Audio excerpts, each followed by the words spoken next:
Good morning. How's everybody doing? Hey, it's good to have you with us this morning. I'm Paul. I'm the pastor here.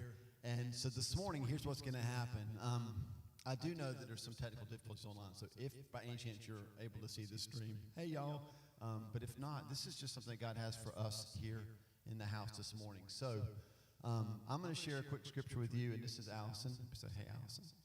And we're just going to, listen, we're going to lead you guys in some worship this morning. And let me just share from Revelation chapter 2. This is what God says to the church in Ephesus.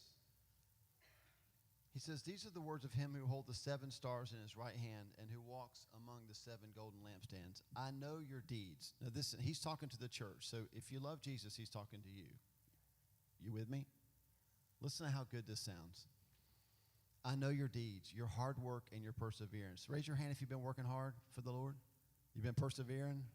Raise your hand. If you're here and you're breathing, you've been persevering, just to set you at ease, right? We've been persevering through a pandemic. I know that you cannot tolerate wicked people. That doesn't mean that you hate them. It means that you don't like what they do, right? I know that you don't tolerate wicked people, that you have tested those who claim to be apostles but are not and have found them false.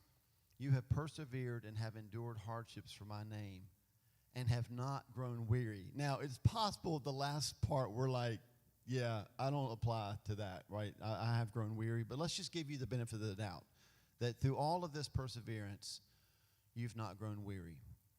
And then he says this, yet I hold this against you. You have forsaken the love you had at first. A couple weeks ago, we knew that we were going to have a Sunday of just worship. And I was praying to God about that. And by the way, parents, if you're here, you got your kids, and you just heard me say just worship, you're like, oh, gosh, my kids are going to go crazy. It's fine. We love kids. Y'all kids just be kids in the presence of God. It's all good. But here's what God dropped in my heart a couple weeks ago.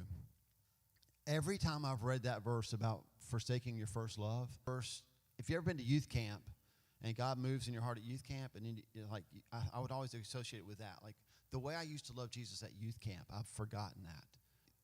Your first love is not an event. It's not a place. It's a who. The first love is Jesus. Because Jeremiah says that God has loved us with an everlasting love.